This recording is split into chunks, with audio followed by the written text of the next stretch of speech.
Okay doctor. नमो वितरागाय, नमो वितरागाय, नमो अरिहंताणं, नमो अरिहंताणं, नमो सिद्धाणं, नमो सिद्धाणं, नमो आयरिया, नमो नमो वज्जायाणं, नमो वज्रायाणं, नमो लोये सवसाहुनं, नमो लोये सौव साहुणं, ऐसो पंच नमकारो ऐसो पंचनमुखरो सवपावपणासनो सौव पावप्पणासनं, मंगलानं च सौवेसिं मंगलाणं च स्थौवेसिं, पडमं हवै मंगलम्। पडवं हवै मंगलम्। ओम नमो भगवते वासुदेवाय, ओम नमो भगवते वासुदेवाय, ओम नमः शिवाय, ओम नमः शिवाय। जय सच्चिदानंद। जय सच्चिदानंद।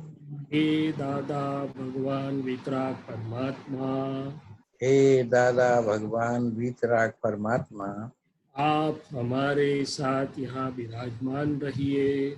आप हमारे साथ यहाँ विराजमान रहिए। आपका अखंड निधि ध्यासन, आपका अखंड निध्यासन, आपका अखंड सानिध्य आपका अखंड सानिध्य हमें निरंतर बना रहे। हमें निरंतर बना रहे। हे दादा भगवान वितराग परमात्मा, हे दादा भगवान वीतराग परमात्मा, आप हम सबको आप हम सबको आपके अंतर आशय अनुसार आपके अंतर आशय अनुसार शुद्ध उपयोग पूर्वक शुद्ध उपयोग पूर्वक सत्संग स्वाध्याय करवाइए। सत्संग स्वाध्याय कराइए। हे दादा भगवान, हे दादा भगवान, ऐसा शुद्धात्मा अनुभव जैसा शुद्धात्मा अनुभव आपको निरंतर रहता है, आपको निरंतर रहता है, ऐसा ही शुद्धात्मा अनुभव ऐसा ही शुद्धात्मा हमें भी निरंतर बना रहे। हमें भी निरंतर बना रहे। ऐसा निश्चय, ऐसा निश्चय, ऐसी जागृति, ऐसी जागृति, ऐसा पुरुषार्थ दीजिए, ऐसा पुरुषार्थ दीजिए, जैसा वितराग विज्ञान जैसा वीतराग विज्ञान अनुभव के साथ वैभव के साथ आपके अंदर प्रकाशमान है, आपके अंदर प्रकाशमान है। ऐसा ही वितराग विज्ञान, ऐसा ही वीतराग विज्ञान, ऐसा ही अनुभव ऐसा ही अनुभव हमारे अंदर भी खुला हो। हमारे अंदर भी खुला हो। ऐसी कृपा कीजिए। ऐसी कृपा कीजिए। मैं मन वचन काया से मैं मन वचन काया से बिल्कुल भिन्न ऐसा शुद्धात्मा हूँ। बिल्कुल भिन्न ऐसा शुद्धात्मा हूँ। मैं शुद्धात्मा हूँ, मैं शुद्धात्मा हूँ। मैं विशुद्धात्मा हूँ। मैं भी शुद्धात्मा हूँ। मैं परम ज्योति स्वरूप सिद्ध भगवान हूँ। मैं परम ज्योति स्वरूप सिद्ध भगवान हूँ। मैं अनंत ज्ञान वाला हूँ। मैं अनंत ज्ञान वाला हूँ। मैं अनंत दर्शन वाला हूँ। मैं अनंत दर्शन वाला हूँ। मैं अनंत शक्ति वाला हूँ। मैं अनंत शक्ति वाला मैं हूँ। अनंत सुख का धाम हूँ। मैं अनंत सुख का धाम हूँ। मैं विज्ञान स्वरूप हूँ। मैं विज्ञान स्वरूप हूँ। मैं केवल ज्ञान स्वरूप हूँ। मैं केवल ज्ञान स्वरूप हूँ। जय सच्चिदानंद। जय सच्चिदानंद। चलो, हमारी ये सत्संग स्वाध्याय यात्रा चालू हो गई। हम हमारे खुद के शुद्धात्मा स्वरूप में स्थिर हो गए। फाइल 1 को देखने जानने वाले हो गए और फाइल 1 विनय पूर्वक इस सत्संग स्वाध्याय के प्रयोग में आए। बताइए दीपक आनंद जी साहब। जय सच्चिदानंद। जतन देवी, आपका प्रश्न पूछिए। 1 मिनट, आप अनम्यूट करिए, बच्चे को बुलाओ।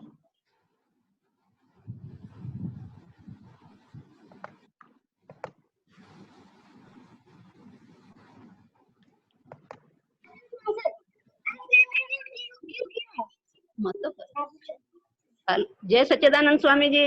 जय सच्चिदानंद। बोलिए। हाँ, मेरा क्वेश्चन है, पंच महाभूतों को नमस्कार करते, चार निकाय देवों से पूर्ण विनय करते।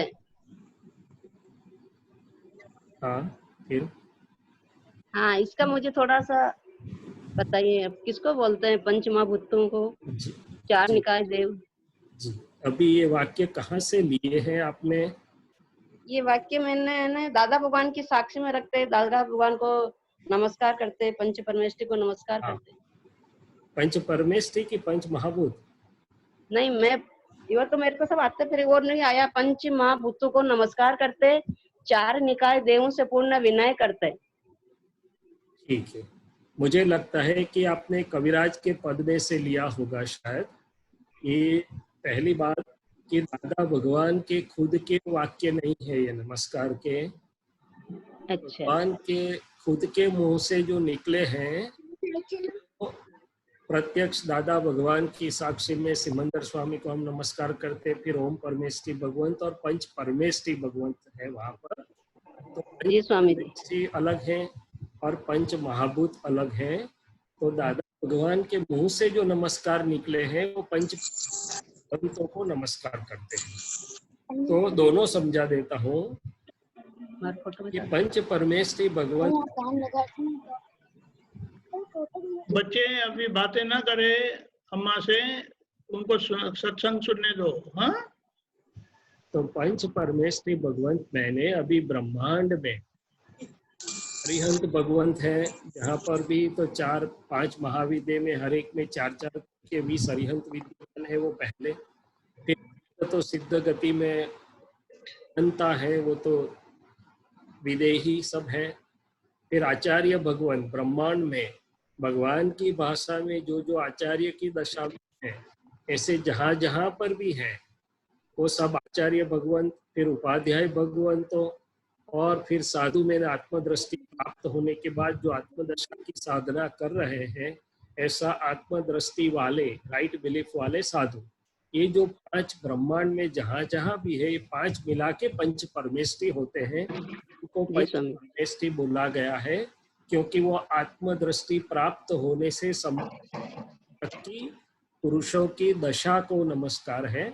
तो इसलिए प्रत्यक्ष दादा भगवान की साक्षी में मैं पंच परमेष्टि भगवंतों को नमस्कार करता हूँ, ऐसा वाक्य आता है जी। चाहे कविराज ने अपने पद में लिखा हो पंच महाभूत का, मुझे मालूम नहीं है। जी स्वामी जी।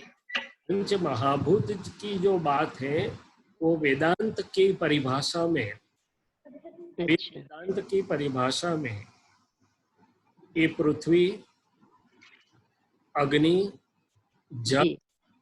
वायु, इन सब को 5 को मिलाकर पंच महाभूत बोले, जिनसे हमारा शरीर बनाया उन्होंने। वितरागों की परिभाषा में ये पंच महाभूत उद्गल तत्व में एक तत्व में समाविष्ट है। वितरागों ने 6 तत्वों की परिभाषा की जिसमें पूरा ब्रह्मांड समाविष्ट हो गया।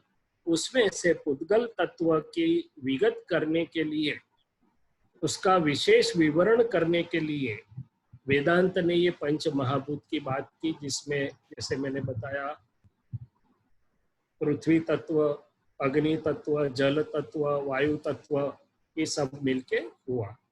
तो पंच महाभूत को सचमुच में तो नमस्कार करने की कोई बात होती नहीं है, फिर भी व्यवहार से यदि बोले तो लोग बोलते हैं कि हाँ मैं पंच महाभूत का विनय करता हूँ। और 4 निकाय देव आपने शब्द यूज किया, वो भी कविराज का हो सकता है। दादाजी का जो मूल आधारभूत नमस्कार है वो है वितराग शासन देव देवियों को नमस्कार करता हूँ, और निष्पक्षपाती शासन देव देवियों को नमस्कार करता हूँ। हमारी समझ ऐसी है कि ज्ञानी पुरुष के दिव्य ज्ञान से जो वाक्य निकले हैं, जो कि बुद्धि से परे हैं, उनको जैसे है ऐसे समझकर ऐसे ही रखेंगे तो हमें बहुत लाभ होगा। उसमें हम कुछ शब्द आगे भी देंगे तो उस समझ से में भी फर्क हो जाएगा। सो मूल स्वरूप में दादाजी ने जो हमसे बोला वो वितराग शासन देवियों को नमस्कार करते हैं और निष्पक्षपाती शासन देवियों को नमस्कार करते हैं। फिर भी जब आप ये 4 निकाय देव की बात करते हैं तो हमारी थोड़ी बहुत समझ में ऐसा आ रहा है कि आहार लेने से पहले जो हम बोलते हैं कि भाई वैमानिक देवता, ज्योतिषवासी देवता, भुवनवासी देव और व्यंतरवासी देव, ये चारों को हम आहार ग्रहण करने की प्रार्थना करते हैं। तो हो सकता है कि जो 4 प्रकार के देव हैं, वैमानिक देव, ज्योतिष्क देव, भुवनवासी देव और व्यंतरवासी देव, उनको ये 4 प्रकार या 4 निकाय बोला गया हो। बाकी अन्यथा मूल स्वरूप से जैसे मैंने बताया, क्योंकि देवों के भी काफी प्रकार हैं और उसमें भी जो सम्यक दृष्टि वाले देव हैं और उसमें भी जो शासन के रक्षक देवी देवता है वो बहुत उपकारी है। इसलिए और दूसरी चीज कि जब देव देवियों को नमन भी करते हैं तो नामधारी व्यवहार दृष्टि से उनके देव या देवी पद को विनय, विवेक और नमस्कार करता है और निश्चय दृष्टि से मैं उनके अंदर शुद्धात्मा भी साथ ही साथ में देखता हूँ। तो देव देवी व्यवहार से उनकी एक विशेष पद है और निश्चय से तो शुद्धात्मा ही है। तो हमारे जैसे शुद्धात्मा को हम नमस्कार। जय सच्चिदानंद। डॉक्टर साहब, रमेश जी जयपुर से पूछ रहे हैं कि मन से कैसे अलग हो। बिल्कुल, बहुत बढ़िया प्रश्न पूछा रमेश जी ने कि मन से रमेश जी अनम्यूट करिए। अलग हो। हाँ, ओके ओके। और जब मन से अलग हो तो मन के ज्ञाता दृष्टा कैसे रहे वो भी हम साथ में जोड़ लेते हैं। बहुत बढ़िया प्रश्न है।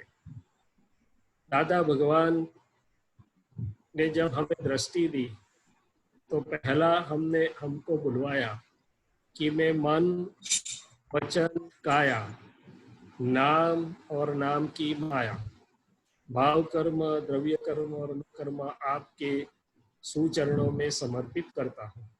तो मन को हमें पहचानना है और मन को पहचानते ही बहुत बड़ा आध्यात्मिक प्रगति का क्षेत्र शुरू होता है। अब 2 प्रकार से मन को हम समझते हैं। मन को समझते हैं और कई बार मन जब बोलते हैं तब पूरा अंतस्करण उसमें आ जाता है। वेद कई शास्त्रों में मन का अर्थ अंतस्करण के स्वरूप में लिया गया है और यहाँ पर मन को विशेष रूप से लेके चित्त, बुद्धि और अहंकार को अलग तरीके से समझाया गया है।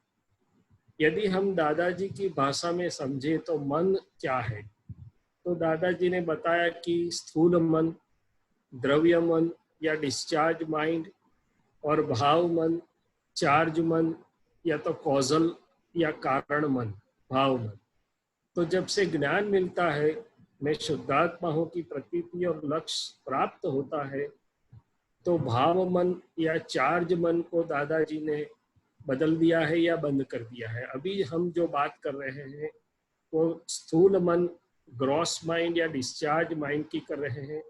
तो उसका स्वभाव और कार्य क्या है, तो वो एक के बाद दूसरा, दूसरे के बाद तीसरा, तीसरे के बाद चौथा विचार या पैम्पलेट्स दिखाते रहता है।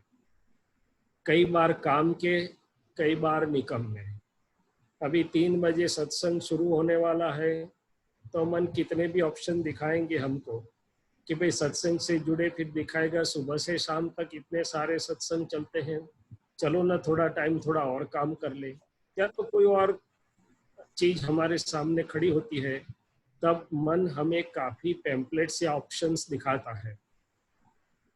कई बार हम रोकना चाहे तो भी मन को रोक नहीं सकते हैं, क्योंकि उसका स्वभाव ही मशीन के जैसा चलते रहना है।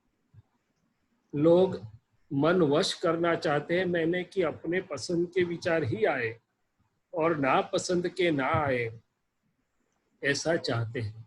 मगर ऐसा होता नहीं है। जो नहीं चाहते हैं वो विचार पहले ही फूट फूट करते हैं, ऐसा भी कई बार होता है। इसलिए समझना है कि ये जो विचार आते हैं और जाते हैं, मन जो कुछ भी दिखाता रहता है वो हम नहीं है, वो हमारे से भिन्न है। जैसे हम तो थिएटर में बैठ के आराम से कुर्सी पर फिल्म देख रहे हैं, प्रेक्षक है, और सामने स्क्रीन पर जो फिल्म चल रही है वो मन है। काया एक थिएटर है, एक मन की फिल्म चल रही है और मैं शुद्धात्मा उसे देखने जानने वाला मात्र हूँ। तो हमें मन से पुराना अभ्यास हमारा ये है कि जैसा मन सोचने लगा हम उसी दिशा में चले जाते हैं। मन के विचार के साथ हम विचरते मैंने यात्रा करते हैं। मगर अब जब हमें मालूम चला तब तुरंत ही हमें भिन्न हो जाना चाहिए कि भाई मैं तो निर्विचारी ऐसा शुद्धात्मा हूँ, ये विचार को आते जाते देख रहा हूँ, मन को आते जाते देख रहा हूँ। तो फिर उसमें से कई और बातें उभर के आती हैं कि मन के साथ कैसे काम लें।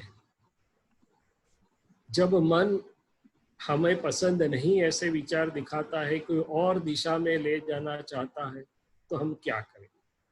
दादाजी ने बताया कि भाई बाहर से कितने लोग आते जाते हैं, हम सबको पहचानने के लिए द्वार पे खड़े नहीं रहते हैं या रिसीव करने के लिए, ध्यान भी नहीं देते कौन आया गया। हाँ, कोई हमारे पहचान वाले आते हैं, हाँ दीपकानंद जी स्वामी पधारिए पधारिए, तो हम ध्यान देते। ऐसे ही मन में जो अपने ध्येय के अनुसार के विचार है, अपने हित लक्षी विचार है, वहां पर हमें ध्यान दे कि यश की सिग्नेचर हम उसको करने दें, अहंकार को या अंतस्करण को, बाकी के अलाउ देम टू पास, हमें उसको निकल जाने दीजिए, इग्नोर करिए। दूसरा, ज्यादा परेशान कर रहा है, कोई आवाज आ रही है इधर बाहर से, तो हम ईयर प्लग लगा के पद सुनते हैं, हमारा ध्यान दूसरी ओर संगीत में लगा देते हैं। उसी प्रकार यदि मन ज्यादा परेशान करने लगता है तो आप खोल के कविराज के पद गाने लगो, त्रिमंत्र, कीर्तन, भक्ति, आरती, कुछ सत्संग, कुछ भी, मन अपना दूसरे उपयोग में अंतस्करण को लगा दीजिए ताकि वो विचार निकल जाएंगे और परेशान नहीं करेंगे और अपना उपयोग अपने हित में रहेगा। तीसरी चीज, यदि तूफान ज्यादा चलता है कि हमारी नैया हालत डोलक होने की डर लगता है कि हमें डसीक के ले जाएगा क्या, सही बात यह है कि मन हमारी सिग्नेचर, मैंने अंतस्करण में डिस्चार्ज इगोइज्म की सिग्नेचर के बिना ढसीट के ले नहीं जा सकता है। ये सिग्नेचर न हो जाए इसके लिए जागृति के उपरांत हमें शक्ति मांगनी पड़ती है कि हे दादा भगवान, मुझे मन वचन का ऐसे निर्विकारी रहने की शक्ति दीजिए, ब्रह्मचर्य पालन की शक्ति दीजिए, या तो मुझे मन वचन का ऐसे ये अप्रामाणिकता न करने की शक्ति दीजिए, जो भी कुछ मांगना है। तो तीसरा उपाय प्रतिपक्षी शक्ति मांगने का है, और अंतिम उपाय है मन का ज्ञाता दृष्टा रहना। ये तीन उपाय इसलिए बताए कि हम मन से बिल्कुल भिन्न तुरंत नहीं रह सकते हैं, तो ज्ञाता दृष्टा रहना, जितना जितना हम मन के ज्ञाता दृष्टा देखने जानने वाले रह सकते हैं उतना ही हमारा मोक्ष अंदर अनुभव में आता है, मुक्त हो जाते हैं और मन की निर्जरा परमाणु की होती रहती है। पांचवा प्रयोग, आपने पूछा कि मन से अलग कैसे रहे, तो जो भी पुराना अध्यास है उसके सामने हमें अभ्यास करना है। तो चलो हम हाथ जोड़ के आंख बंद करके दादा भगवान से प्रार्थना करते हैं कि हे दादा भगवान, मुझे ये नामधारी फाइल एक के मन को देखने जानने की, मन के स्वभाव को पहचानने की, उसके विचारों की गांठों को पहचानने की शक्ति दीजिए और उसे शुद्धात्मा स्वभाव से देखता जानता रहो, ऐसी शक्ति दीजिए। तो ये प्रयोग करके हम 10 मिनट कम से कम और ज़्यादा 15-20 मिनट बैठेंगे तो मन फूटेगा, तुरंत ही प्रज्ञा जागृत होगी कि ये तो ज्ञेय है, मैं तो ज्ञाता दृष्टा हूँ। मन फूटेगा और प्रज्ञा दिखाएगी कि ये विचार मन का स्वभाव है, मैं निर्विचारी ऐसा शुद्धात्मा हूँ। मन एक दिशा में ले जाएगा और तुरंत ही प्रज्ञा बोलेगी कि ये मेरा स्वभाव नहीं है, मैं तो उस मन से भिन्न ऐसा शुद्धात्मा हूँ। तो कहने का संक्षिप्त सारांश ये हुआ कि पहले तो मन को पहचाने, उसके स्वभाव और कार्य को पहचाने और फिर प्रयोग में रख के हम आगे बढ़े। कोई बार हम ये भी प्रार्थना कर सकते हैं कि हे दादा भगवान, ये नामधारी शैलेश के मन में जो जो भी गांठें पड़ी हुई है मुझे देखने जानने की शक्ति दीजिए। तो वो गांठ दिखाएगी। दादा भगवान ने बोला था कि भाई 1 वीक का ग्राफ लेके आओ कि कौन से विचार कितने कितने समय फूटते हैं। जो विचार ज्यादा आते हैं वो गांठ बड़ी है, जो विचार कम आते हैं वो गांठ छोटी है, जो विचार कभी आते ही नहीं है वो ग्रंथि हम नहीं लाए। तो इस अलग अलग ढंग से हम मन को फाइल स्वरूप पहचान के, हमारे से वो भिन्न है और एक फाइल मात्र है मगर सूक्ष्म फाइल है, तो पहचान के हम उससे भिन्न रह सकेंगे, ज्ञाता दृष्टा रह सकेंगे और वहां से हमारी आध्यात्म प्रगति बहुत झड़पी यानी शीघ्र तरक्की तरीके से होगी। जय सच्चिदानंद।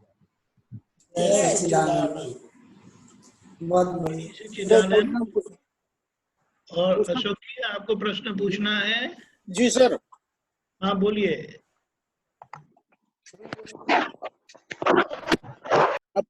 आप प्रणाम सर। जय सच्चिदानंद। हेलो। बोलिए, सुनाई देता है। ये आप्त सूत्र है, बोलना गुनाह है और न बोलना तो डबल गुनाह है, तो क्यों ना बोलकर डबल गुनाह से बचा जाए। ठीक है, किंतु ऐसा बोलें कि एक सिंगल गुनाह से भी बच जाएं, बोले किंतु नाटकीय ढंग से। ऐसा करने से आप उस वाणी के वक्ता नहीं रहेंगे। ठीक है, वो प्रश्न के ऊपर बात करते हैं। आगे के प्रश्न में एक और अंदर से जागृति आई कि ऐसे जिन जिन क्षेत्र में हमें प्रश्न या अभ्यास या प्रगति करनी है, तो एक और चीज है कि दादाजी को प्रार्थना करके हम आप्तवाणी खोलें और आप्तवाणी में मन के संबंधित जो भी 2-3 चैप्टर से आप्तवाणी 1 में है, आप्तवाणी 2 में है, वो हम पढ़ सकते हैं, जिससे हमारा अंतर दर्शन खुला होगा। मगर जब भी पढ़े तब दादाजी को प्रार्थना करके, हे दादा भगवान, आपकी ये वाणी में आपका जो वितराग विज्ञान प्रकाशित हुआ है वो जैसा है वैसा ही मेरी अंदर समझ से खुले, ऐसी कृपा कीजिए। तो बहुत अच्छे ढंग से समझ खुली होगी। ये बात मुझे ख्याल में आई तो बता दी मैंने मन के संबंध में, क्योंकि मन और अंतस्करण बहुत महत्व की चीज है।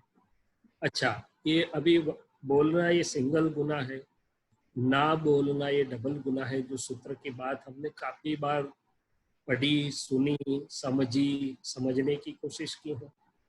अभी बोलना है ये सिंगल गुना है। वाक्य व्यवहार में मैंने रिलेटिव में जहां पर भी ये नामधारी फाइल एक की वाणी मैंने टेप रिकॉर्ड से दूसरे किसी को कुछ दुख पहुंचता है, कुछ गलती वाणी निकलती है, दोष के साथ या वाणी के दोष जो निकलते हैं उसको लागू होता है सिंगल गुना। उसका मतलब है मुझे दादा को प्रार्थना करके शैलेश से प्रार्थना करवानी है कि हे दादा भगवान, पूरे दिन के दौरान और सभी फाइलों से व्यवहार में आते समय शैलेश की वाणी के जो जो भी बोलने संबंधी दोष हैं वो मुझे देखने जानने की शक्ति दीजिए, ताकि उसके पर जागृति से मैं सब दोषों से मुक्त हो सकूं और बात ऐसे ढंग से निकले। दीपकानंद जी ने बोला ना कि मधुर स्वर, हित मीत प्रिय और सत्य, सामने वाले का हित हो उसमें बहुत संक्षिप्त में और उसको प्रिय लगे बोलना, हमारा बोला उसको आनंद दे, प्रिय लगे और सत्य हो। तो ऐसे तरीके से बोला जा सकता है, नहीं बोला, मगर वो वहां पहुंचने के लिए मुझे पूरा जागृति का प्रयोग और उसका अभ्यास करना पड़ता है कि भाई रिलेटिव से दीपकानंद जी स्वामी, रियल से शुद्धात्मा भगवान है, शैलेश है, ये आपकी मान्यता है। आप उनकी भी समझ को ध्यान में लेते हुए आपकी बात रखनी है तो विनय पूर्वक लघु भाव से धीरे से उनकी अनुमति लेके रखो, ताकि प्रेम से कुछ बात हो सके, दुख न हो। हम तो जैसे हमारा अधिकार है ऐसे ही थोप देते हैं बात दूसरे के ऊपर, क्या करते हैं या थोपना चाहते हैं। दादाजी ने बताया हमने पूरी जिंदगी में हमारा अभिप्राय भी किसी के पर थोपा नहीं, पूछा गया तब बताया, और वो भी बताया कि हमें ऐसा लगता है आपको जो कुछ योग्य लगे वो करो। तो ये लघु भाव था, क्या था? तो ये बोलना ये सिंगल गुना है।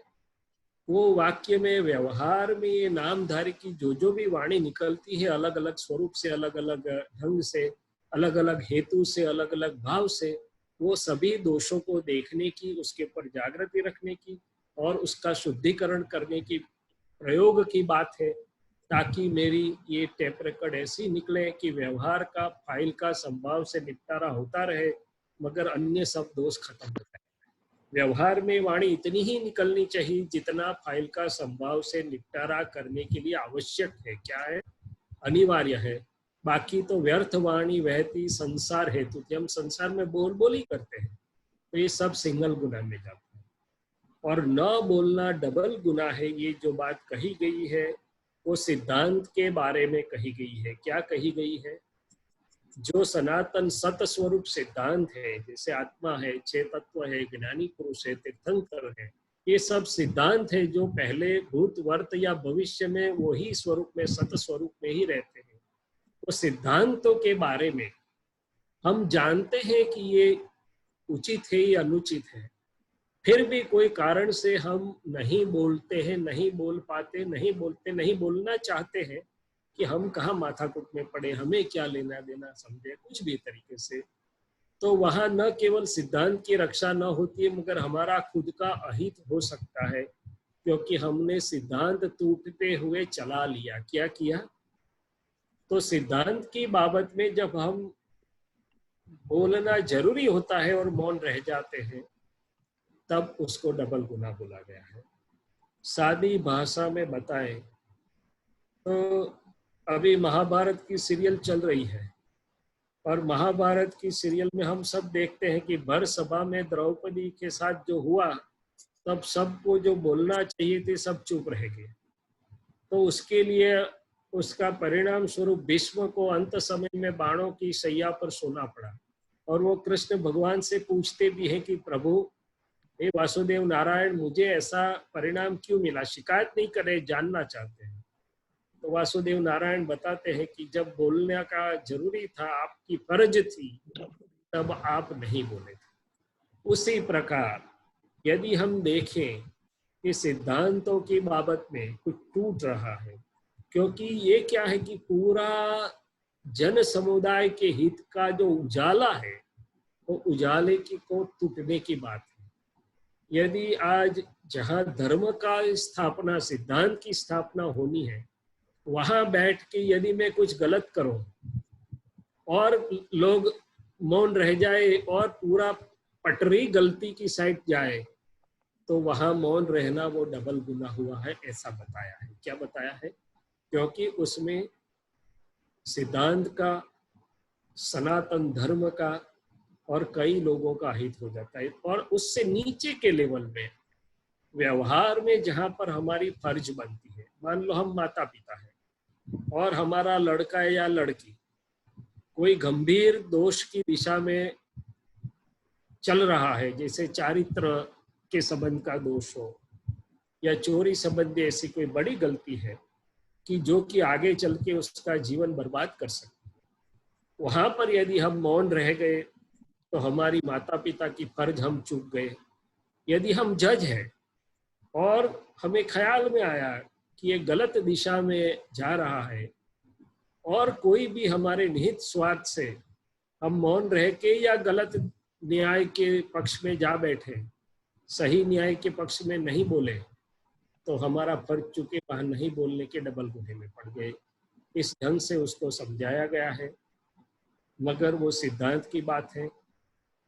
फर्ज, वो महत्व की फर्ज है, वहां पर आता है। वहां पहले हमें समझ लेना है कोई समझदार प्रमाणभूत व्यक्ति से कि यहाँ मेरी फर्ज क्या बनती है और मैं उसे कैसे निभाऊं, और फिर दादा भगवान को अंतर में बिठा के प्रार्थना करनी है कि हे दादा भगवान, यहाँ ये नामधारी के भाग में जो फर्ज आई है उसको ऐसी तरीके से निभाने की शक्ति दीजिए कि सबका हित हो, सबका कल्याण हो, किसी को दुख न हो और किसी का अहित भी न हो। बहुत अच्छा लगा भाई साहब आपका। जय सच्चिदानंद। जय सच्चिदानंद। जय सच्चिदानंद। किसी को प्रश्न?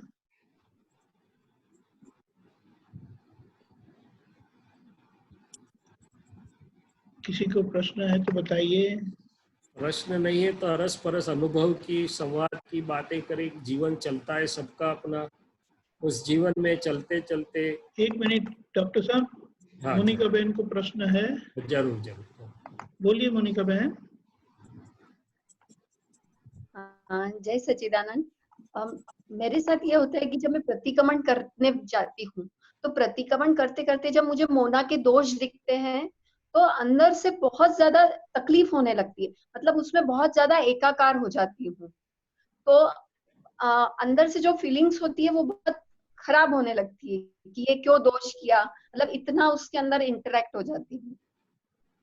तो चाहती हूँ कि मैं उसमें इंटरेक्ट नहीं हूँ और मतलब अपने दोषों को उसमें वो कर सकूं। देखिए, मोना बेन बताया ना नाम? हाँ हाँ हाँ। मोना बेन, पश्चाताप और प्रतिक्रमण में फर्क है। हमारा प्रतिक्रमण तो हमें बोलना है कि मैं पहले मन वचन काय से भिन्न सा शुद्धात्मा हूँ, मैं विशुद्धात्मा हूँ, द्रव्य से मैं संपूर्ण शुद्ध हूँ, ज्ञान दर्शनादि अनंता गुणों से मैं संपूर्ण शुद्ध हूँ, अनंता ज्ञेयों को जानने में परिणमित हुई अनंती अवस्थाओं में भी मैं संपूर्ण शुद्ध हूँ। और हे दादा भगवान, ये मोना बेन को उसकी गलती के लिए प्रतिक्रमण करवाइए या करने की शक्ति दीजिए।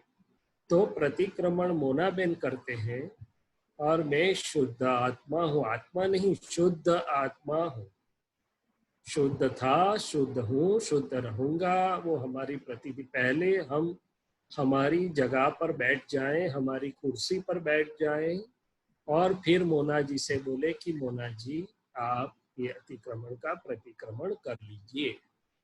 दूसरी बात, हाँ मोना जी को खटकन तो होगी, खेद जिसे बोलते हैं वो होगा, कोई बात नहीं, मगर प्रतिक्रमण एक अद्भुत प्रयोग है।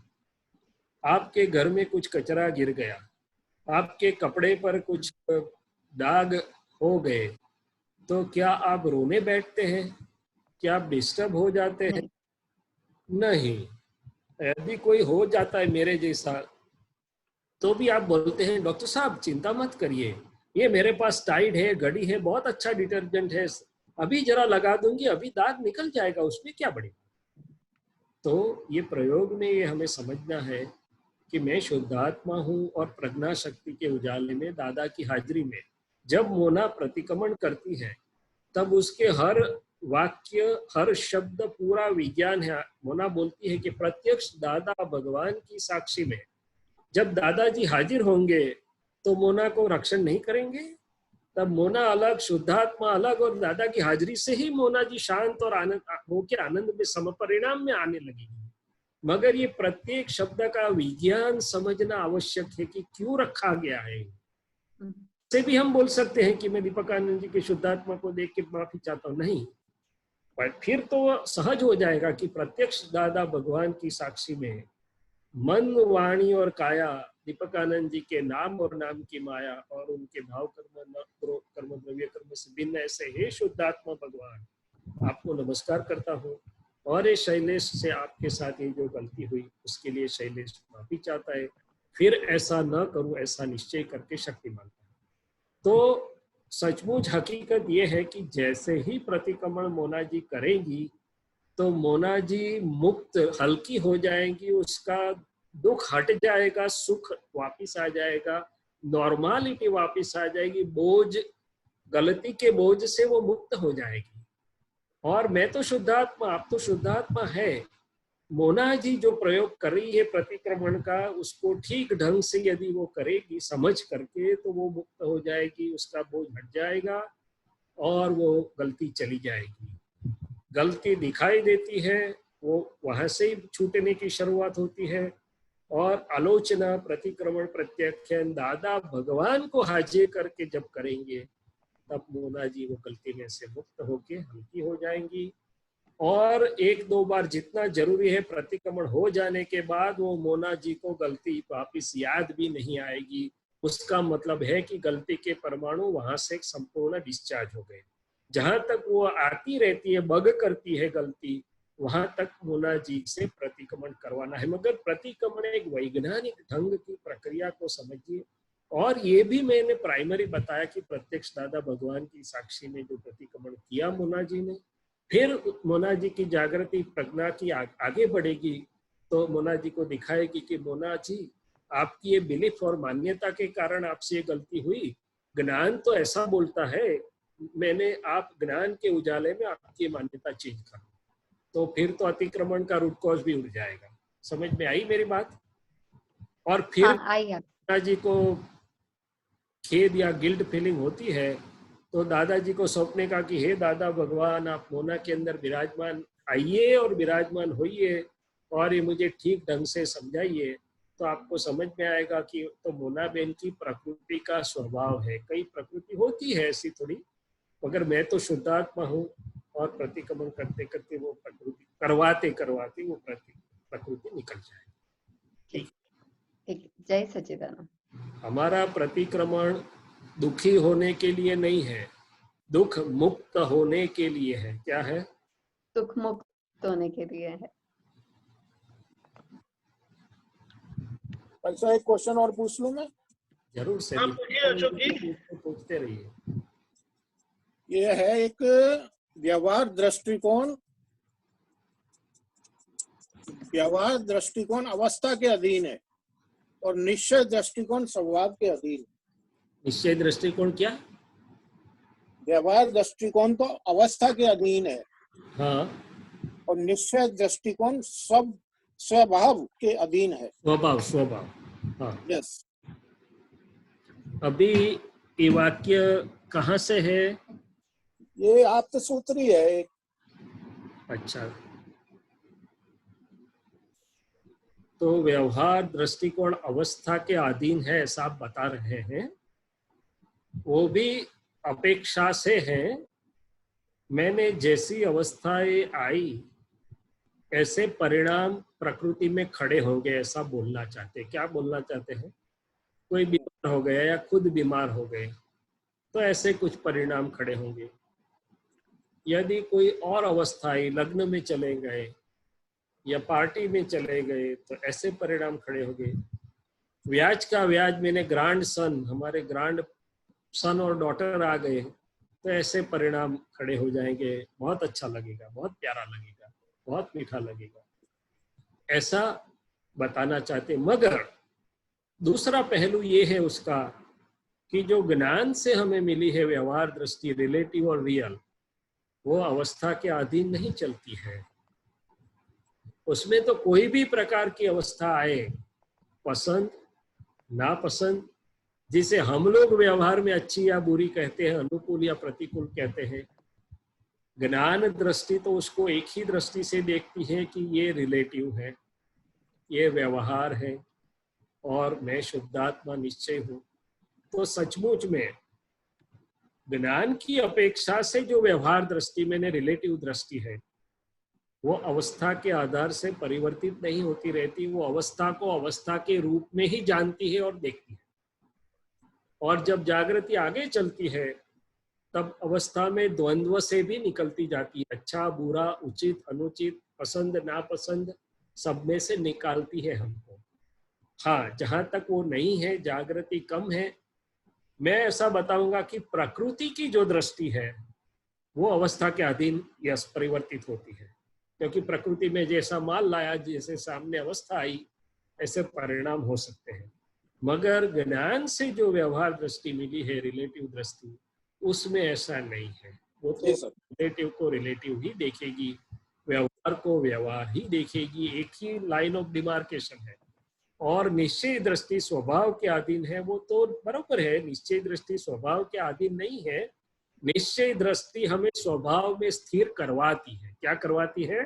स्वभाव में स्थिर करवाती। हाँ, जैसे ही मैं निश्चय दृष्टि से शुद्धात्मा हूँ ऐसा बोलता हूँ कि मैं शुद्धात्मा स्वभाव में स्थिर हो जाता हूँ। दृष्टि पहली है, स्वभाव में स्थिरता बाद में है। जी सर। मुझे तो ऐसा समझ में आता है, जी सर, बहुत अच्छा। ज्यादा प्रकाश डाल सकते हैं उसके ऊपर, जी सर। क्योंकि दादाजी के बहुत कृपा पात्र हैं, बहुत रहे उनके साथ। भारती बहन सिद्धांत से ठीक है, नहीं ठीक है तो कुछ और पहलू, ये सब बातें अपेक्षा से होती है, इसलिए कोई और पहलू से आपको बात, कोई किसी को भी दर्शन में आए तो कर सकते हैं, मगर जी सर, समझना इस ढंग से है। बहुत बहुत धन्यवाद। इस बार ये समझना चाहता हूँ कि जो भी सूत्र आप जहाँ से भी लेते हैं वो दादा भगवान के ओरिजिनल आधारभूत सूत्र हैं, या कई सूत्र ऐसे हैं जो उनके सत्संग में से बीच में से लोगों ने उठा के रखे हैं, जिसमें आगे पीछे का आधार नहीं होता है, संदर्भ नहीं होता है, इसलिए वो अपने आप स्वतंत्र सूत्र स्वरूप नहीं रह जाता है। क्या होता है, पर फिर भी कोई बात नहीं, हम दादाजी को प्रार्थना करके उनके दर्शन प्रकाश से भली बात समझ सकते, इसलिए बात सब कुछ करो, मगर ये ध्यान रखते चलिए कि ये सूत्र आप्त सूत्र दादाजी के ओरिजिनल सूत्र का संग्रह है। बाकी के जो सूत्र आए हैं उनके सत्संग में से निकाले हुए, जिन्होंने वो बनाया उन्होंने निकाले, उठाए, और आगे पीछे का संदर्भ है नहीं है ऐसा करके रखा गया। गलत नहीं है, मगर संदर्भ के साथ समझना, और नहीं तो ऐसे ढंग से हम समझें। अशोक जी, अशोक जी, इसका सूत्र कोई नंबर है? मैं पूरा अभी बता देता हूँ आपको, पूरा पढ़ के। अच्छा, जय सच्चिदानंद, शैलेशानंद जी, रमेश जी ने पूछा है कि दृश्य, दृष्टि और दृष्टा का मतलब बताए। ओ, रमेश जी बहुत पीएचडी वाले सवाल पूछते, बहुत अच्छे पूछते, मजा आए। चलो, दृश्य, दृष्टि और दृष्टा, तो जब मैं शैलेश हूँ और मैं कर रहा हूँ ऐसी रॉन्ग बिलीफ, ये है सब भाई साहब, एक मिनट बीच में मैं आपको वो करूंगा डिस्टर्ब। बोलिए सूत्र नंबर। हाँ, ये है, ज्ञानी पुरुष को व्यवहार दृष्टि से नहीं देखा जाता। ज्ञानी पुरुष तो हमारे प्रगट शुद्धात्मा है। ज्ञानी पुरुष को व्यवहार से तो देखना ही नहीं है, व्यवहार छोड़कर ही देखना है, तभी उनके साथ मोक्ष का तार जुड़ेगा, अन्यथा कभी भी नहीं जुड़ सकता, भटकते ही रहना पड़ेगा। ठीक है, ओके। ये तो बात बिल्कुल कोई बात नहीं।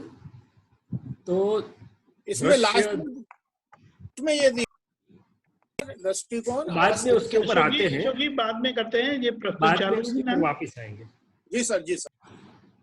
तो पहले भी पूरे जगत के लिए तो है, पहले जब मैं शैलेश्वर में कर रहा हूँ तब मैं ये बाहर वाले 5 इंद्रियों से दिखते हुए दृश्य को दृश्य समझता था। क्या करता था, और वो कौन सी दृष्टि में से देखता था, मेरी प्रकृति की दृष्टि से देखता था। क्या करता था, मेरी मान्यता, मेरी बिलीफ्स, मेरे ओपिनियंस वो जानता नहीं था, पर मुझे ऐसा लगता है, ऐसा है, वैसा ही करता रहता था। सो अज्ञान दृष्टि से, भ्रांति वाली दृष्टि से, रॉन्ग बिलीफ वाली दृष्टि से और प्रकृति की दृष्टि में से देखता रहता था। और ये 5 इंद्रियों में से जो कुछ बाहर का जगत अंदर जाता था, अंदर असर करता था, और अंतस्करण, फिर बिलीफ्स, ओपिनियंस, और फिर क्रोध, मान, माया, लोभ, और सब मिलके उसका असर मुझे होता था, और उसका रिएक्शन या रिस्पॉन्स स्वरूप से बाहर वर्तन भी बनता था। अभी जब ज्ञानी पुरुष से दृष्टि प्राप्त हुई कि मैं मन वचन काया से भिन्न ऐसा शुद्धात्मा हूँ, तब ज्ञानी पुरुष ने मेरी दृष्टि का भाग शुद्ध कर दिया। शुद्ध दृष्टि या रियल रिलेटिव को अलग समझाने वाली ज्ञान दृष्टि मुझे दी। अभी दृश्य क्या, दृष्टि क्या और दृष्टा क्या, तो अभी अनंता ज्ञेयों को जानने में परिणमित और अनंता दृश्यों को देखने में परिणमित ज्ञेय और दृश्य, और दूसरे प्रकार से स्थूलतम से सूक्ष्मतम तक की तमाम अवस्थाओं को देखने जानने वाला इस समय शुद्धात्मा हूँ। मैंने जो कुछ भी दिखाई दे रहा है, बाहर हो, देह में हो, 5 इंद्रिय और बाहर वाले सब स्थूल दृश्य या ज्ञेय है, वाणी के स्थूल सूक्ष्म ज्ञेय या दृश्य जो भी बोलो है, और अंतस्करण में जो भी कुछ चल रहा है वो सूक्ष्म से लेके सूक्ष्मतर सूक्ष्मतम तक के दृश्य और ज्ञेय है। वो सब जो कुछ भी मुझे पता चल रहा है और जो कुछ भी बदल रहा है, शुरुआत हुई, चला अंत आया, शुरुआत हुई चला अंत आया, वो सेकंड या सेकंड से छोटा हो या सालों भर का हो, ये सब दृश्य या ज्ञेय है। उसे देखने वाला जो मैं शुद्धात्मा हूँ वो ज्ञाता दृष्टा हूँ, और उसके दोनों के बीच में देखने के लिए कौन सी दृष्टि का इस्तेमाल हो रहा है। अभी मुझे शुद्ध दृष्टि, ज्ञान दृष्टि प्राप्त तो हुई है, मगर हमेशा मैं वो शुद्ध दृष्टि के चश्मे में से नहीं भी देखता हूँ कई, क्योंकि प्रकृति तो अपनी दृष्टि से देख ही लेती है एक बार कि ये सरल है, ये जरा टेढ़े हैं, ये सुनते हैं तो किसी की सुनते ही नहीं है। प्रकृति के चश्मे अभी चले नहीं गए हैं। अंदर मेरी जो भरा हुआ माल, बिलीफ, मान्यता, जो भी आप शब्द इस्तेमाल करो, और जिनको शास्त्र में डीप डाइव करना है तो द्रव्य कर्म का चश्मा बोला जाता है, वो भी दृष्टि है जो डिस्चार्ज दृष्टि में से देख लेता है। और दूसरी ये उपयोग रख के शुद्ध या ज्ञान की दृष्टि में से देखना चाहता हूँ, दोनों चीज है। तो ये सब में दो दृष्टि पैरेलल चल रही है। इसलिए कविराज ने बताया अज्ञावस्थे बंधाए लो प्रज्ञा स्थिति उकलतो। प्रकृति तो अपना भाग ऑटोमेटिक वो उसका जो दृष्टि यूज हो जाएगा, पुरानी दृष्टि यूज हो जाएगी, और आज मुझे उपयोग रख के आज की ज्ञान दृष्टि यूज करनी है। तो दृश्य तो बाहर, वाणी और अंदर सब दृश्य है, खुद से लगे हुए नहीं लगे हुए। और दृष्टि या तो मेरी प्रकृति की या पुराने भरे हुए माल की पुरानी मान्यता की होगी, या आज की मुझे जो मिली है उपयोग से मैं रिलेटिव रियल दृष्टि से देखूंगा, व्यवस्थित शक्ति से सब हो रहा है, नई दृश्य मात्र है, पुद्गल मात्र है, वो देखूंगा व्यवस्था, और फाइल का संभाव से निपटारा तो आज की शुद्ध दृष्टि से। और दोनों दृष्टि से देखते देखते फिर मेरा पक्ष ये ज्ञान की दृष्टि की तरफ रहेगा। तो पुरानी दृष्टि की इफेक्ट्स, असरें जो होती है मुझे, वो धीरे फाइल को, और कई बार मुझे होती है ऐसा लगता है, वो धीरे धीरे आज की दृष्टि का उपयोग करने से चली जाएगी, या उसका समभाव से निपटारा हो जाएगा, वो निशेष होती जाएगी। जितनी जितनी पुरानी दृष्टि का उपयोग हो जाएगा और मेरा पक्ष उसके साथ रहेगा, उतनी उतनी असर ज्यादा होगी। और ये दृश्य है और मैं दृष्टा हूँ, वो भेद भी नहीं रह पाएगा उस समय। फिर आज की दृष्टि का प्रयोग करूंगा, तभी ये दृश्य और दृष्टा का भेद भी जागृति में आएगा, और उसके बीच में शुद्ध दृष्टि का उपयोग होगा। ठीक है? ठीक है, बिल्कुल ठीक है।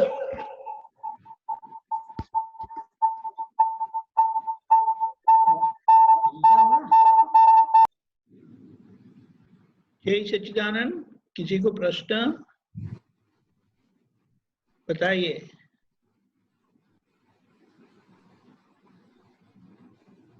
किसी को प्रश्न है तो बताइए।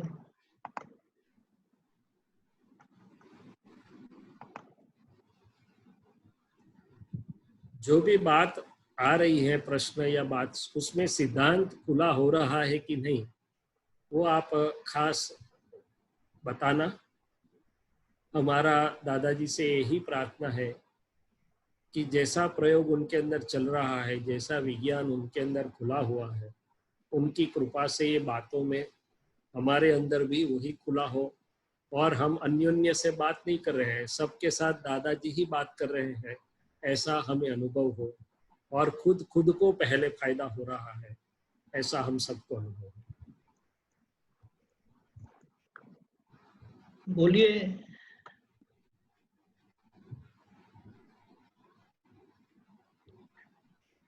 नितिन जी कुछ बोलिए। साहेब, जय सच्चिदानंद स्वामी जी। कौन बोलते हैं? नितिन जी सूर्या, बोलिए। हाँ बोलिए। जी साहेब, मैं एक पूछना चाह रहा था। अभी 2 दिन पहले महाभारत में कृष्ण भगवान का एक डायलॉग था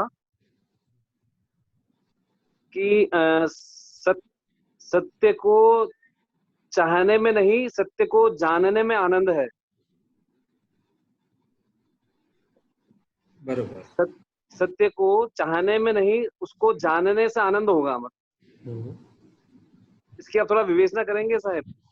हाँ, जितना मुझे समझ में आएगा इतना बात करूंगा। तो जब कृष्ण भगवान की बात हम कर रहे हैं, तो पहले तो कृष्ण भगवान के स्वरूप को हम समझे, और अपने को ये दृष्टि मिली है उस दृष्टि से हम कृष्ण भगवान का स्वरूप समझ पाएंगे। जी। गीता भी एक अद्भुत ग्रंथ है जिसमें पहले ही श्लोक और पहले ही अध्याय से वो अर्जुन को ये दो दृष्टि समझाना चाहते हैं कि भाई आप विनाशी या चेंजिंग या परिवर्तित को या व्यवहार जो भी आप शब्द यूज करें जो अभी हमें समझ मिली को देख के उसमें आप उलझे गए हो, मगर दूसरा जो अविनाशी वाला भाग है तुम्हारा मेरा और सबका, वो भी साथ में देख चलो। और वो तो खुद नर को देखते देखते नारायण हुए थे। मैंने बाहर प्रकृति में वासुदेव का रोल था और अंतर में निरंतर जागरूक शुद्धात्मा स्वरूप में वो वासुदेव कृष्ण को देखते रहते थे।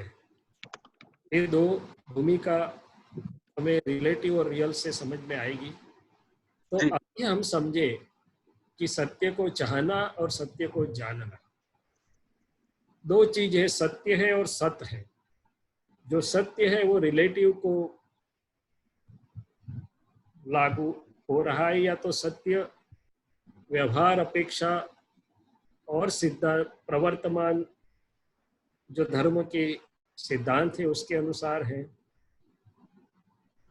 और सत्य है तो वो त्रिकाल एक समान रहता है। जैसे कि सत्य में द्रौपदी के 5 पति उस समय में बिल्कुल उचित थे, आज वो सत्य अलग है। और सत्य में तो 6 तत्वों और 6 तत्वों का विज्ञान है। तो सत्य को चाहने में राग द्वेष के परिणाम होने की संभावना है। यदि मैं सत्यवादी हूं, मैं मानता हूं कि मैं सत्य के पक्ष में ही रहूंगा, तो सत्य और सत्य बोलने वाले और सत्य के साथ में चलने वाले पर मुझे राग होगा, और सत्य के अलग जो भी मेरी मान्यता से मुझे असत्य लगेगा वहां पर मुझे अभाव या द्वेष हो जाएगा। तो इसके जरिए मैं मेरे स्वरूप में या मेरी स्थिति में स्थिर या स्थितप्रज्ञ नहीं रह सकूंगा। तो ज्ञानी पुरुष दादा भगवान ने भी ये बताया है कि सब कुछ व्यवहार को जैसा है वैसा जानने में कोई हरकत नहीं है, अच्छे को अच्छा या बुरे को बुरा, सही या गलत, मगर राग द्वेष हो वहां पर तकलीफ। तो चाहने जाओगे तो राग द्वेष होगा, जानोगे तो राग द्वेष नहीं होगा। इसलिए कहने का मतलब है सत्य को सत्य जानो, असत्य को असत्य जानो, मगर कहीं राग या द्वेष में न पड़ो, मगर जो करना है वो जरूर करो, कर्तव्य प्रकृति के भाग में, मगर ऐसे जान के तटस्थ रह के करो, कर सकोगे अंदर से, तो फिर निश्चय में शुद्धात्मा स्वरूप में रह सकोगे। नहीं तो वो व्यवहार में उलझ जाओगे। उलझना मैंने कितना भी सत्य क्यों हमने नहीं किया, मगर उस सत्य व्यवहार को ही मैंने सही मान लिया, उसमें ही उलझ गया। मैं शुद्धात्मा हूँ वो भी भूल गया, ये व्यवहार रिलेटिव है वो भी भूल गया, व्यवस्थित के आदि सब कुछ भूल गया, इसलिए मैं उलझ गया शब्द इस्तेमाल करता हूँ। तो मुझे ऐसा लगता है कि सब वितराग भगवंतों ने कुछ जाना, सत्य को सत्य जाना, असत्य को असत्य जाना, चोर को चोर जाना, साहूकार को साहूकार जाना, सती को सती जाना, वेश्या को वेश्या जाना, मगर कहीं पर भी इम्बैलेंस नहीं हुए, समभाव में वितरागता से रह के वो निकल गए, क्योंकि उन्होंने सिर्फ जाना चाहा नहीं तो सती को चाहते और वेश्या को प्रति अभाव करते। तो ये मेरी समझ है। और दीपकानंद जी साहब बाकी का जो भी क्वेश्चन है हम ले लेंगे। जय सच्चिदानंद। अभिनव जी, डॉक्टर अभिनव जी बोलिए अलवर से। मैं पूछना चाहता हूँ कि जैसे मेरी वाइफ और हम दोनों रहते हैं तो उनको कई बार दुख तकलीफ हो जाती है, मैं नहीं चाहता उनको दुख तकलीफ हो, फिर भी मुंह से ऐसी वाणी निकल जाती है जो उनको दुख हो जाता है, पहुंच जाती है, जबकि डेली बोलते हैं कि किसी भी देदारी जीवात्मा के हमको ठेस न पहुंचे, और फिर भी ठेस पहुंच जाती है। तो कुछ इस तरह समझाइए मुझे कि मैं किस तरह क्या शक्ति मांगू दादाजी से कि उन्हें तकलीफ न पहुंच पाए। आपकी वाणी से उनको ठेस पहुंचती है, ऐसा बताना चाहते हो ना? हाँ जी। ठीक है, बहुत बढ़िया प्रश्न है। समय कम है, मैं थोड़ा सा बताता हूँ, फिर आगे कभी बात कर लेंगे। व्यवहार में पति और पत्नी ये जो संबंध में आए हैं, वो संबंध को सब तरीके से समझ करके उसमें से ये बहुत बड़ा टेस्ट एग्जामिनेशन है, उसमें से पास होके निकलना वो हमारे लिए अनिवार्य भी है, आवश्यक भी है और ज्ञान में एक कसौटी भी है। तो आप अभिनव जी से बोलना, मैं तो शुद्धात्मा हूँ, इसमें बैठ के अभिनव जी से एकांत में बिठा के बोलना कि अभिनव जी दादाजी से प्रार्थना करिए कि हे दादा भगवान मेरे हृदय में विराजमान रहिए और ये हमारे धर्म पत्नी के साथ में हम व्यवहार में आए हैं। तो उसके 3-4 प्रयोग शॉर्ट में बता देता हूँ आपको। पहली चीज है कि व्यवहार में आए इसलिए बहुत नजदीकी ऋणानुबंध से आए हैं। तो दादा भगवान ने खुद ने ये किया था और हमें भी ये करना है कि नजदीकी की फाइलों के, दादा भगवान ने बताया कि जब हमें समय मिलता था हम पूरी जिंदगी की फिल्म देखते हुए प्रतिक्रमण करते रहते थे कि जब से पहली बार उनको देखा एंगेजमेंट होने से पहले, तब से ये रील ओपन होने लगी है। दादा भगवान को प्रार्थना करके कि हे दादा भगवान आप यहाँ विराजमान होइए, आप मेरे साथ हाजिर रहिए और आपकी हाजिरी में मन वाणी काया से ये अभिनव के नाम और नाम की माया और कर्म से मुक्त ऐसा मैं शुद्धात्मा हूँ। ये अभिनव जी को ये धर्म पत्नी के साथ व्यवहार में आते हुए जहाँ जहाँ भी गलतियाँ हुई है, दुख पहुँचा है, अभिप्राय हुए हैं, उस सभी क्षतियों गलतियों के प्रतिक्रमण करने की शक्ति दीजिए। धीरे धीरे वो फिल्म चलती चलती सब गलतियों के प्रतिक्रमण करते करते वो बोझ हल्का होता, आवरण कटते जाएंगे एक बार तो अंदर से शक्ति और जागृति दोनों बढ़ेंगी। दूसरी बात कि जो वाणी निकलती है और उनको ठेस पहुंचती है तो उसका लेके आप प्रयोग में डाल के प्रतिक्रमण करिए कि वाणी क्यों निकलती है ऐसी। तो हमारी व्यवहार की बिलीफ ऐसी चलती है कि मैं पतिदेव हूँ, मैं पति हूँ, मैं धनी हूँ। दादाजी गुजराती में धनी हस्बैंड शब्द कहते हैं। सो धनी होने के लिए नहीं है, धनी पना बजाने के लिए नहीं है, ऐसा दादाजी बोलते थे। मगर हमारी सूक्ष्म बिलीफ में ऐसा जो पड़ा हुआ है कि मैं पति हूँ तो मैंने फैमिली का हेड हूँ तो उनको मेरी सुननी चाहिए। वो बिलीफ को हमें चेंज करनी है। क्या करनी है? इसलिए दादाजी ने बताया कि पति मैंने पत्नी की पत्नी, पति मैंने वाइफ की वाइफ। क्या बताया? तो अंदर से सब कुछ हमें लघु भाव। तीसरी बात कि पत्नी को जो दुख होता है वो क्या मुझे दुख नहीं पहुंचाता है? पत्नी क्या मुझसे भिन्न है? नहीं, मेरे मनवाणी काय से और किसी को दुख पहुंचेगा वो पहले मुझे दुख पहुंचाएगा। इसलिए पत्नी को दुख ना पहुंचे वो तो बाद में आता है। उनके निमित्त से पत्नी को दुख पहुंचने के निमित्त से मुझे पहले दुख ना पहुंचे, इसलिए मैं अच्छा व्यवहार उनके लिए नहीं मेरे लिए करना है मुझे, और भूल वाला व्यवहार उनके लिए नहीं मेरे लिए नहीं करना है। तो ऐसे अंदर से समझ पलटती जाएगी। और चौथी मुख्य बात, पति पत्नी को श्रेष्ठ मित्र की तरह रहना है, ऐसा दादाजी ने बताया। क्या बताया? अंदर जांच कर लीजिए कि हमारा अंतस्करण पत्नी के बारे में कैसे कैसे अभिप्राय या कैसे बिलीफों वाला है, और उसको बोलिए कि दादाजी ने तो बताया कि भाई हमारे श्रेष्ठ मित्र हैं, तो श्रेष्ठ मित्र की तरफ रहिए। श्रेष्ठ मित्र कोई भी गलती उल्टा सुल्टा करता है हम उसको बोलते जरूर है प्रेम से, मगर अंदर मन बिगड़ता नहीं है, दिल बिगड़ता नहीं है, तो वो भी हमें चेंज करना है। और पांचवी चीज, हमारे जो अभिप्राय बन गए, जो नौध हो गई है, यहाँ ऐसा किया था, यहाँ माना था, यहाँ नहीं माना था, वो सबको प्रतिक्रमण करते फाइल एक को करवाते करवाते साफ करना है, ताकि हमें लगे अंदर से अंतस्करण कबूल करे कि नहीं ये हमारी धर्मपत्नी श्रेष्ठ है। मैं तो कई बार हंसता हूँ कि भाई हम फर्नीचर लाते हैं घर में या घर पसंद करते, बहुत जांच पड़ताल करके लाते हैं, फिर कोई बोलेगा कि आपका ये सोफा, तो हमको ऐसा बोलना चाहिए नहीं मैं पसंद करके लाया हूँ बेस्ट है क्योंकि मैंने पसंद किया है, और आप पसंद करके धर्मपत्नी लाए और अभी आपका ही मन ऐसा बोलता है कि ठीक नहीं है, ये कैसी बात हो गई।